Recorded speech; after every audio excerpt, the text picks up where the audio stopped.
반갑습니다. 오늘은 다윗의 인구조사에 대해서 함께 말씀을 나누겠습니다. 오늘 본문은 1절부터 조금 충격적입니다. 우리 1절 말씀 같이 한번 또 읽어보겠습니다. 여호와께서 다시 이스라엘을 향하사 진노하사 그들을 치시려고 다윗을 격동시키사 가서 이스라엘과 유다의 인구를 조사하라 하신지라. 아멘. 하나님께서 이스라엘을 향하여 다시 진노했다 이렇게 나옵니다. 여기서 다시라는 말은 이전에도 한번 진노하셨다, 이번에 또다시 진노하셨다, 이런 의미가 있습니다. 그러면 하나님께서 이스라엘에게 첫 번째로 진노하셔서 그들에게 내린 재앙이 있었다는 건데 그것은 과연 무엇일까요?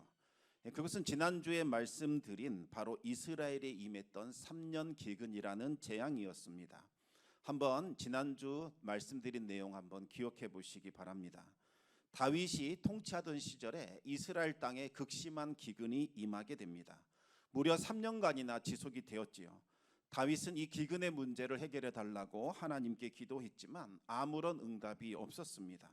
하나님께서 통치하시는 이스라엘 땅에 이와 같은 기근이 지속된다는 것은 아주 이례적인 일이라 할 수 있습니다. 가나안 땅에는 나일과 강과 같은 큰 강도 없고 또 석회암 지질로 되어 있어서 물이 금방 빠져버리기 때문에 저수지나 큰 호수와 같은 것이 없습니다. 오로지 하늘에서 내리는 비와 땅에 맺히는 이슬, 이것만 가지고 농사를 지어야 하지요. 그런데 이 기근이 오게 되면 농사도 가축도 안 됩니다. 생존할 수가 없습니다. 3년간 이와 같은 기근이 지속되었기 때문에 나라의 경제는 완전히 파탄이 나버렸고 이제는 양식마저 완전히 고갈된 그와 같은 아주 극심한 힘든 상황이었습니다. 이 국가적인 재앙은 어느 한 사람의 죄악 때문이 아니라 국가 전체의 죄악과 관계가 있습니다. 다윗은 3년이나 지속이 되는 이 기근을 바라보면서 자신이 알지 못하는 어떤 죄의 문제가 개입되어 있다는 것을 직감하게 됩니다. 다윗은 하나님께 이와 같은 기근의 원인이 무엇인지 여쭈었습니다. 그러자 하나님께서 이 기근은 사울과 그의 집안이 저지른 무고한 학살에 대한 심판이자 재앙이다 이렇게 말씀해 주셨습니다. 사울은 이스라엘 민족에 대한 지나친 우월감과 특별의식이 있었습니다. 이스라엘 가운데 이방 족속들을 제거하여 순수 혈통을 가져야만 하나님 앞에서 거룩함을 지킬 수 있고 또 뛰어난 민족적인 혈통을 보존할 수 있을 것이라고 생각을 했습니다. 그래서 이방 족속을 축출하는 정책을 펼쳤지요. 사울의 이와 같은 순수 혈통을 보존하기 위한 정책에 무참히 희생된 소수민족이 있었는데 그들이 바로 기브온 족속들이었습니다. 원래 이 기브온 족속은 진멸되기로 예정되었던 가나안의 원주민들이었지만 여호수아와 화친 조약을 맺고 이스라엘 공동체 안에 들어와 함께 거주하게 되었습니다. 비록 여호수아를 속이고 화친 조약을 맺기는 했지만 이미 하나님의 이름으로 맹세했기 때문에 그들과 맺은 언약을 무효로 돌려서는 안 됩니다. 그 대신 그들은 이스라엘 백성들과 함께 거주하면서 나무를 패고 물을 깃는 자로 살아가게 됩니다. 그렇다고 해서 그들이 비참한 삶을 살았던 것은 아닙니다. 그들은 이스라엘 백성들을 위해 일하는 자가 된 것이 아니라 하나님의 성소를 위해 나무를 패고 물을 깃는 자들이 되었습니다. 그들은 레위인들이나 제사장들과 같이 하나님을 섬기고 예배하는 일에 쓰임받게 됩니다. 멸망을 받아야 할 존재들이었지만 하나님의 은혜를 붙든 결과 그들은 구원을 받았고 이제는 하나님을 섬기는 자로 쓰임받게 되었습니다. 이와 같이 400년의 시간이 흐르고 흘러 이제 사울의 시대에 이르게 됩니다. 그런데 어느 날 갑자기 사울이 왜곡된 열정을 가지고서 기브온 주민들을 학살하는 비극을 저지르게 됩니다. 사울이 내세우는 명분은 확실했습니다. 우리는 하나님을 위한다, 이스라엘을 위한다, 이와 같은 명분을 내세우며 학살을 정당화했지만 그것은 허울 좋은 구실에 불과했습니다. 사울과 그의 집안이 가졌던 속내는 기브온 주민들이 차지하고 있는 그 땅을 다 빼앗고 그들의 재산을 몰수하기 위하여 그들을 학살하고 내쫓았던 겁니다. 기브온 주민들은 이스라엘에서 거의 이방 민족이나 다를 바 없었기 때문에 억울한 일을 당했지만 어디 호소할 데가 없었습니다. 그저 참고 견디는 것, 그것이 전부였습니다. 하지만 하나님께서 그 모든 것을 지켜보고 계셨습니다. 하나님은 이 일을 공명정대하게 처리할 수 있는 사람, 바로 다윗을 이스라엘의 왕으로 세우셨고, 그리고 다윗이 어느 정도 이제 권세를 가지게 되자 억울함을 풀 수 있게 해 주셨습니다. 3년 기근이라는 전대미문의 재앙을 통해서 사울과 그의 집안이 피 흘린 죄와 기브온 주민들의 억울함을 수면 위로 떠올려 주신 겁니다. 그런데 이 기브온 주민들이 당한 억울함과 그들이 겪었던 고통은 오롯이 사울만 저질렀던 죄악은 아니었습니다. 그 시대를 살아가고 있던 다윗과 또 모든 사람들이 그들의 죄와 연관되어 있었습니다. 기브온 주민들이 사울의 집에 의하여 무참히 학살당했을 때에 그 누구도 기브온 주민들을 위하여 나서주지 않았습니다. 그저 힘없는 이방인으로 취급받았기 때문에 다들 방관하기만 했고 무관심했습니다. 다윗조차도 이 문제를 심각하게 여기지 않았습니다. 왕이 된 후에도 이 문제는 적극적으로 다루지 않았습니다. 그러다가 하나님께서 내리신 기근 재앙으로 인하여 이제야 관심을 갖게 된 겁니다. 하나님은 이 문제를 해결하지 않으면 비가 오지 않을 것이라고 분명히 말씀하셨습니다. 기브온 주민들은 다윗에게 사울의 자손 가운데 남자 7을 넘겨달라고 요청합니다. 그러면 그들을 사울의 성읍인 기브아에서 하나님 앞에 목매어 달겠다라고 이야기를 합니다. 이와 같은 것은 개인적인 원한에 의한 사적인 보복이 아니라 율법에 따라 그들이 치러야 할 죄값을 마땅히 치러서 하나님의 공의를 실현시키겠다는 것을 의미하는 거지요. 사울의 집에 속한 7명의 남자들이 이제 나무에 매달림으로써 율법에 따라 죄값이 치러졌고 온전한 속죄가 이루어집니다. 마침내 하나님의 공의가 실현이 되었습니다. 그제야 하나님은 진노를 푸셨고 그에 대한 징표로 하늘의 문을 여시고 3년 기근을 끝내는 단비를 내려 주셨습니다. 하나님과의 관계가 회복이 되자 이제 그 땅을 위하여 드리는 기도가 하늘에 상달되었던 겁니다. 그런데 또다시 하나님의 진노가 이스라엘 땅에 임하게 된 겁니다. 그런데 특이한 것은 하나님께서 이스라엘을 치려고 다윗을 격동시켰다, 이렇게 나옵니다. 격동시켰다는 말은 다윗의 마음에 어떤 충동을 불러 일으키셨다라는 이야기입니다. 과연 다윗의 마음에 어떤 충동이 일어나게 된 걸까요? 그것은 이스라엘의 인구를 조사하고자 하는 그와 같은 충동이었습니다. 하나님께서 이스라엘을 벌하시려고 치시려고 다윗의 마음에 이스라엘 12지파가 얼마나 되는지 알고자 하는 그와 같은 마음을 주셨다는 겁니다. 그런데 역대상을 보면 이와 똑같은 내용이 나오는데 조금 다르게 기록하고 있습니다. 우리 함께 역대상 21장 1절 말씀을 같이 한번 읽어보겠습니다. 사탄이 일어나 이스라엘을 대적하고 다윗을 충동하여 이스라엘을 계수하게 하니라. 사무엘서는 분명히 하나님이 다윗을 충동시켰다 이렇게 나오는데 역대상을 보시면 사탄이 다윗을 충동했다 이렇게 나옵니다. 어떻게 된 일일까요? 누가 과연 다윗을 충동한 걸까요? 하나님이실까요? 아니면 사탄일까요? 둘 다 맞습니다. 다소 어려울 수 있지만 이것을 잘 들어주시기 바랍니다. 여러분, 세상 역사는 아무렇게나 흘러가는 것 아닙니다. 하나님의 뜻과 계획을 따라 지금 흘러가고 있는 겁니다. 역사의 시작인 창조가 있듯이 역사의 마지막 끝인 종말이 반드시 있습니다. 그러면 하나님께서는 어떻게 이 역사를 이끌어 가실까요? 아인슈타인이 이런 말을 한 적이 있습니다. 하나님은 주사위 노름을 하지 않는다. 무슨 뜻이냐면 주사위라는 것은 던져봐야 무슨 숫자가 나온지 알 수 있습니다. 던지기 전까지는 어떤 숫자가 나올지 전혀 알 수 없는 거죠. 하나님께서 이 주사위 놀이를 하지 않는다는 말은 하나님께서 아무렇게나 되는 대로 세상이 흘러가도록 방치하지 않는다는 말씀입니다. 하나님은 하늘 보좌에 앉으셔서 세상이 어떻게 흘러가는지 가만히 지켜보는 방관자나 관찰자로 계시는 것이 아닙니다. 하나님은 세상 역사에 개입하셔서 역사를 이끌어가고 계십니다. 그런데 하나님께서는 크게 두 가지 방식으로 세상에 개입해 주십니다. 첫 번째는 하나님께서 적극적으로 개입해 주시는 그와 같은 개입이 있습니다. 하나님께서 세상에 개입하셔서 강권적으로 이끌어 가시는 거죠. 하나님께서 강권적으로 개입하시면 그 누구도 대항할 수 없게 됩니다. 하나님을 대적하는 자, 하나님을 방해하는 자들은 심판을 받아 멸절당하게 됩니다. 두 번째는 하나님께서 소극적으로 개입을 하시는 경우입니다.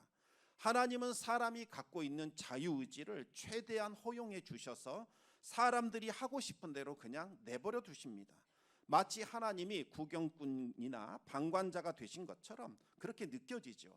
그래서 가만히 보면 사람들의 뜻대로 마치 세상이 움직이는 것처럼 그렇게 느껴집니다. 그러나 이와 같은 경우에도 하나님은 한계를 정해 놓으십니다. 사람이 아무리 애쓰고 노력한다 할지라도 하나님께서 정해 놓으신 범위, 이 한계를 넘어갈 수는 없습니다.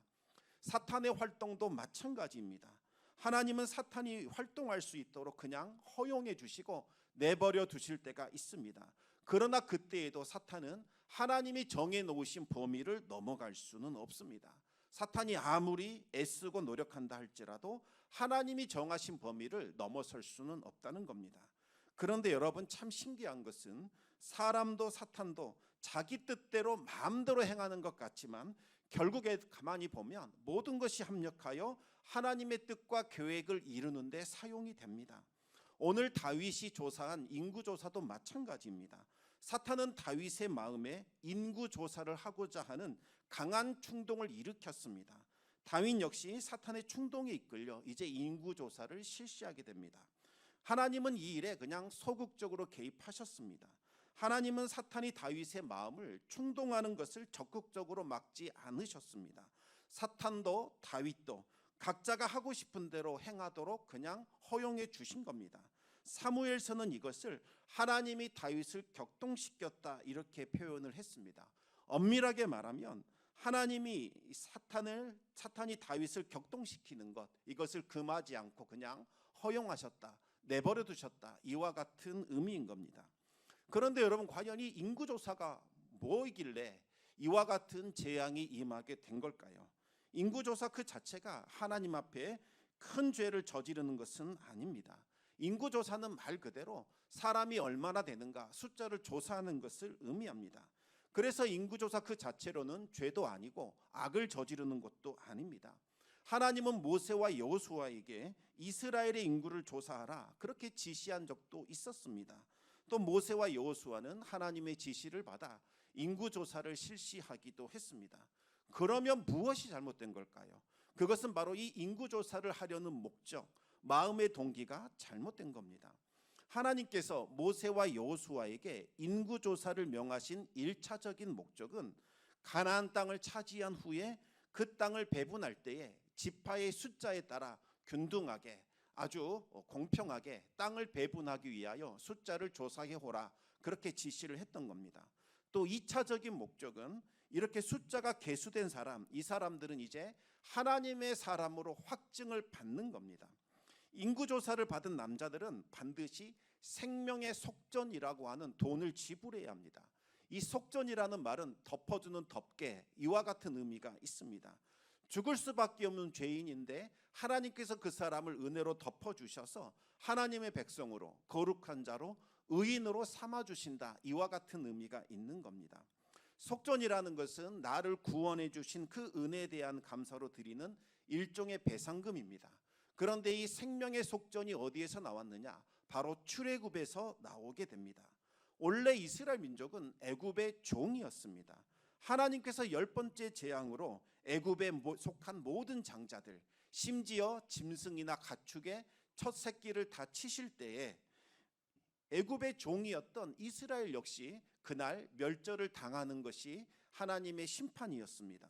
그런데 이스라엘은 하나님의 정하신 그 어린 양의 보혈을 자기 집에 발라서 그날 그 집은 하나님께서 심판을 건너뛰는 유월절의 역사가 일어나게 됩니다. 하나님께서 이제 어린 양의 보혈로 이스라엘을 구속하셨고 하나님의 거룩한 소유로 삼아 주신 겁니다. 이제는 애굽의 종이 아니라 하나님의 백성이 되었습니다. 하나님은 멸망에서 건짐받은 이 남자들, 그들의 숫자를 계수해서 생명의 속전을 내라 그렇게 지시를 한 겁니다. 하나님은 제사장들에 의하여 이 사람은 하나님의 백성이다, 이렇게 숫자가 계수된 사람, 그리고 감사의 의미로 생명의 속전을 바친 사람, 이 사람들에게는 두 번 다시 질병이 없을 것이다. 하나님께서 그렇게 약속을 해 주셨습니다. 여기서 말하는 이 질병에 걸리지 않는다는 말은 말 그대로 질병이 없어질 것이다, 이와 같은 의미가 있지만 더 본질적인 의미로는 이제 이 사람은 하나님의 보호를 받는다, 그와 같은 의미가 있는 겁니다. 이제부터 하나님께서 친히 그들을 돌보시기 때문에 다시는 애굽의 저주와 애굽의 질병으로부터 이들은 고통받지 않는다. 하나님의 소유, 하나님의 것이기 때문에 하나님께서 지켜주신다, 이와 같은 의미가 있는 겁니다. 그래서 이방 나라들은 사람들 인구 조사를 한 후에는 세금을 내라고 합니다. 그리고 이 세금은 왕의 소유가 되는 거죠. 하지만 이스라엘은 이 생명의 속전을 왕이 함부로 가져가지 못했습니다. 이것은 성소를 새로 짓거나 성소의 낡은 물건들을 교체하거나 새로운 물건들을 구입할 때만 사용이 되었습니다. 성막을 위하여, 성소를 위하여 오로지 사용이 되었던 겁니다. 그런데 사탄이 다윗의 마음에다가 이와 같은 마음을 집어넣은 것이 아니라 이방 나라의 왕들이 가진 그와 같은 교만한 마음을 집어넣은 겁니다. 자신의 이익과 나의 명예를 위하여 인구조사를 악용하려고 한 겁니다. 원래 인구조사는 하나님께 속한 일이기 때문에 반드시 하나님의 뜻을 물어야 합니다. 하지만 다윗은 하나님의 뜻이 중요했던 것이 아니라 나를 드러내는 것, 내 명예를 높이는 것이 더 중요했기 때문에 하나님의 뜻을 묻지 않고 인구조사를 실시하게 된 겁니다. 사실 다윗의 왕권을 강화시켜 주는 것은 세금도 아니었고 이스라엘의 군대도 아니었습니다. 다윗이 왕 위에 오를 때만 해도 이스라엘은 그 지역에서 가장 약한 나라, 최약체, 동네북에 불과했습니다. 그런데 왕이 되자마자 순식간에 강력한 국가로 성장하게 됩니다. 주변 국가들을 다 정복하게 되고 그들로부터 조공을 받게 됩니다. 어떻게 이 단기간에 이스라엘이 강력해질 수 있었을까요? 그 비결은 하나님께서 다윗과 함께 하셔서 다윗이 승리를 거둘 수 있도록 도와주셨기 때문이었습니다. 사무엘하 8장을 보시면 다윗이 전쟁을 치른 국가들이 쭉 나열이 되어 있습니다. 다윗은 블레셋, 아람, 다메섹, 소바, 모압, 암몬, 이와 같은 쟁쟁한 나라들을 다 물리치고 그들로부터 조공을 받게 됩니다. 어떻게 그들을 물리칠 수 있었는가? 성경은 이렇게 말씀하고 있습니다. 우리 함께 사무엘하 8장 6절 말씀을 같이 한번 읽어보겠습니다. 다윗이 다메섹 아람에 수비대를 두매 아람 사람이 다윗의 종이 되어 조공을 바치니라. 다윗이 어디로 가든지 여호와께서 이기게 하시니라. 아멘. 계속해서 8장 14절 말씀 또 우리 읽어보겠습니다. 다윗이 에돔에 수비대를 두되 온 에돔에 수비대를 두니 에돔 사람이 다 다윗의 종이 되니라. 다윗이 어디로 가든지 여호와께서 이기게 하셨더라. 아멘. 하나님께서 일방적으로 다윗이 이길 수 있도록 다윗과 함께 하셨기 때문에 이길 수 있었던 겁니다. 다윗의 군대가 압도적이었거나 무기가 좋았기 때문이 결코 아니었습니다. 솔로몬도 똑같은 고백을 드렸습니다. 우리 함께 잠언 21장 30절과 31절 말씀을 같이 읽어보겠습니다. 지혜로도 못하고 명철로도 못하고 모략으로도 여호와를 당하지 못하느니라. 사울라를 위하여 마병을 예비하거니와 이김은 여호와께 있느니라. 아멘. 사람이 아무리 좋은 지혜와 명철과 전략을 세운다 할지라도 하나님을 대적하여 이길 수는 없습니다. 아무리 철저히 전쟁을 대비했다 할지라도 하나님께서 돕지 않으시면 승리를 거둘 수 없다는 겁니다. 그런데 어느 순간부터 다윗과 이스라엘이 교만해지기 시작을 합니다. 하나님을 의지하지 않고 숫자와 크기와 힘을 맹신하기 시작을 했습니다. 그것을 단적으로 보여주는 사건이 바로 두 차례에 걸친 반역 사건이었습니다. 첫 번째는 압살롬이 반역을 일으켰고 두 번째는 세바가 반역을 일으키게 됩니다. 두 차례에 걸친 이 반역은 모두 다 다윗이 저지른 죄악과 깊은 관계가 있었습니다. 하지만 하나님은 회개한 다윗을 용서해 주셨고 다윗을 왕의 자리에서 박탈시키지는 않으셨습니다. 그런데 이스라엘은 숫자와 힘을 믿고 다윗을 패하는 일에 가담하기 시작을 합니다. 이스라엘의 왕은 하나님께서 세우시기 때문에 패하는 것도 하나님이 하셔야 하는 일입니다. 하지만 그들은 하나님의 뜻에 대항을 해서 다윗을 왕의 자리에서 끌어내리는 그 반역에 가담을 하게 됩니다. 그들이 내세웠던 정당성은 단 하나였습니다. 다윗을 따르는 백성들보다 자신들을 따르는 백성이 더 많다는 겁니다. 숫자적으로, 힘으로, 크기로 우리가 더 우세하니 우리 마음대로 하겠다. 이것이 그들이 내세웠던 힘의 논리였습니다. 그들은 숫자와 크기와 힘을 하나님의 법과 공의와 진리보다 더 크게 여긴 겁니다. 하나님은 두 차례에 걸친 이 반역을 통해서 드러난 이스라엘의 교만함과 패역함을 보셨습니다. 그들에게 진노하셨고 그들에 대한 징계를 준비하셨습니다. 그런데 하필 다윗조차도 숫자와 크기와 힘을 의지하려는 그와 같은 유혹에 빠지게 됩니다. 다윗이 그 두 차례에 걸친 반역에서 벗어날 수 있었던 것은 하나님이 함께 하셨기 때문이었습니다.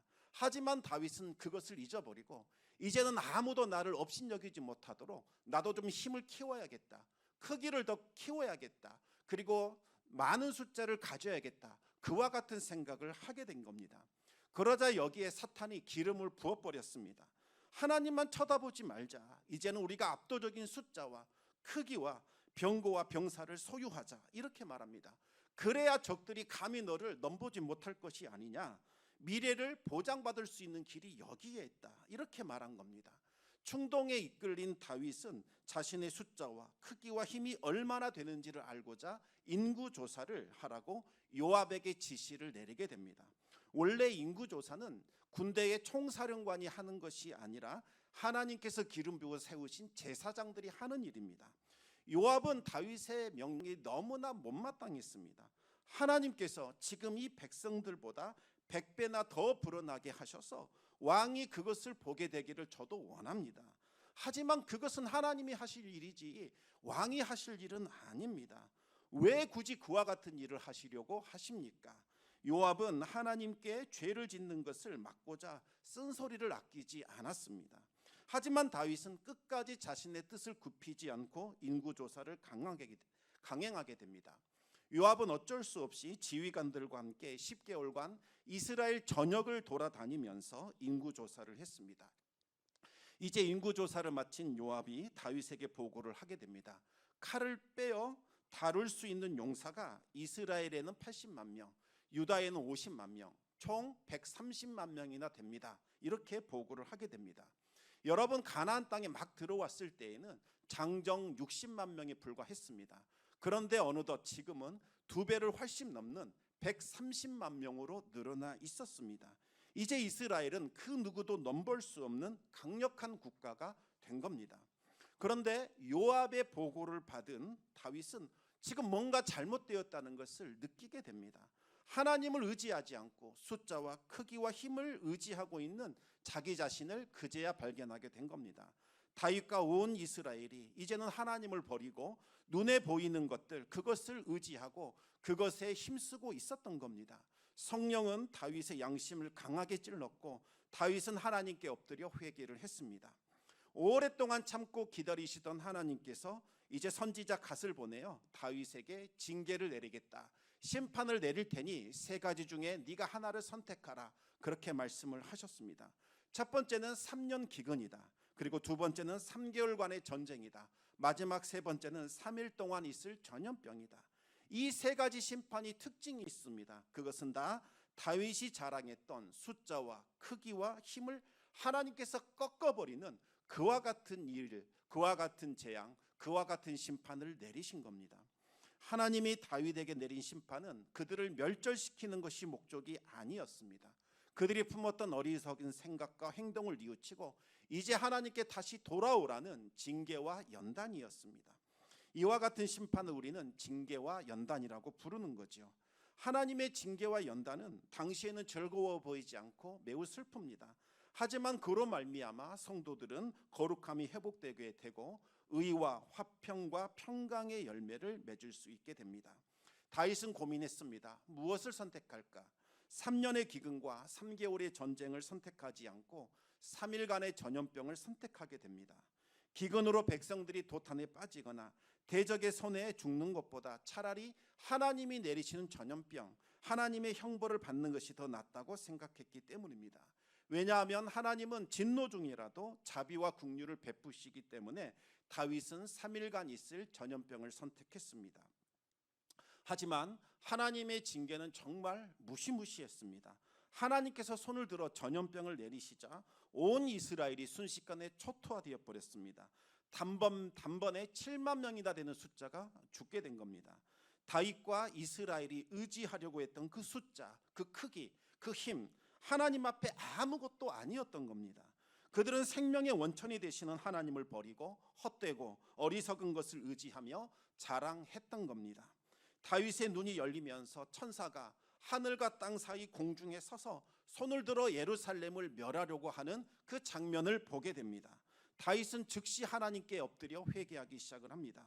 하나님, 이 모든 일은 전적으로 다 저의 책임입니다.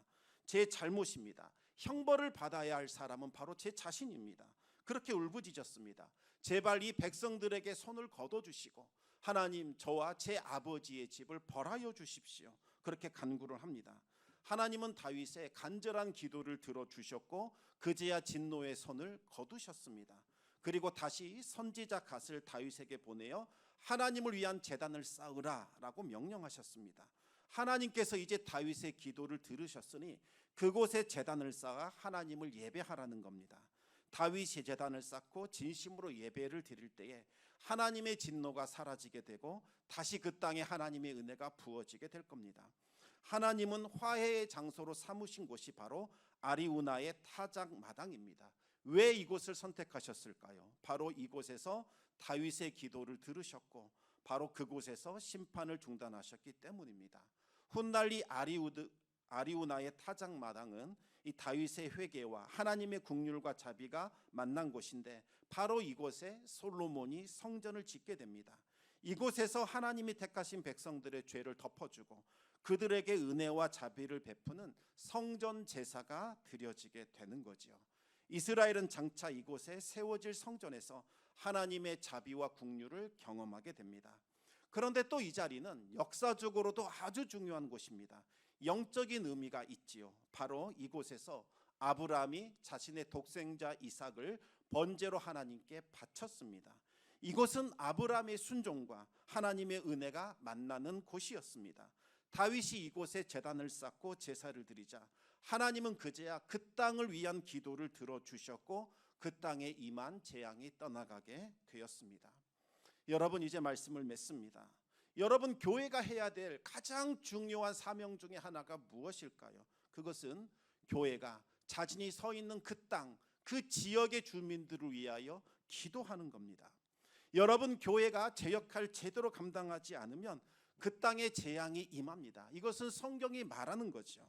땅에 재앙이 임할 때에 하나님은 우선적으로 교회에 책임을 묻습니다. 내 이름으로 일컫는 내 백성들이 악한 길에서 떠나야 한다. 그리고 그들이 하늘을 향하여 기도할 때에 내가 하늘에서 듣고 그 땅을 고칠 것이다. 그렇게 말씀해 주셨습니다. 따라서 교회는 끊임없이 지역사회를 위한 책임을 다해야 합니다. 기도하면서 하나님 앞에 긍휼을 부어달라고 간구해야 하지요. 다윗이 죄를 깨닫고 회개할 때에 그제야 하나님께서 그 땅을 위한 기도를 들어주셨습니다. 마찬가지입니다. 교회가 자신의 죄를 깨닫고 회개할 때에 이 땅을 위하여 울부짖는 기도를 들어주십니다. 교회가 하나님을 의지하지 않고 숫자를 자랑하고 크기와 힘을 자랑했습니다. 이제는 그것을 하나님 앞에 내어놓고 철저히 회개해야 합니다. 우리 교회는 참 많이 모인다. 우리 교회 찬양은 너무나 덕스럽고 아름답다. 너무나 건물이 멋지다. 하나님은 온데간데 없고 사람들마다 교회마다 그 크기를 화려함을 자랑했습니다. 하나님께서는 그것을 보는 것이 아니라 진정으로 하나님 앞에 바로 서 있는가, 하나님을 향한 예배를 드리고 있는가, 이 땅을 향한 진정한 간구와 회개가 이루어지고 있는가, 이것을 보고 있는 거지요. 하나님을 의지하지 않고 숫자와 크기와 힘을 의지했던 그 모든 것들을 이제 한국교회와 우리 청담교회는, 그리고 우리 자신들은 회개해야 합니다. 그리고 이 땅에 임한 재앙과 그 재앙으로 인한 사람들의 아픔, 슬픔을 우리는 마음에 품고 함께 동참하며 기도를 해야 합니다. 그러면 하나님께서 그 기도를 들으시고 재앙이 그쳐질 것이요 다시 회복시켜 주실 것이라고 우리에게 약속하고 있습니다. 계속해서 연달아 일어나고 있는 이 재앙들 바라보면서 우리는 다시 한번 하나님께서 우리에게 주시는 경고의 말씀을 들어야 합니다. 이제는 우리가 다시 하나님 앞으로 돌아가야 합니다. 다시 예배를 회복시켜야 하고 우리의 죄를 철저히 하나님 앞에 내려놓아야 하고 그동안 잊어버렸던 이 지역을 위한 기도와 이 지역을 위한 축복을 우리가 다시 회복시킬 수 있어야 합니다. 겸손히 죄를 자복하시기 바랍니다.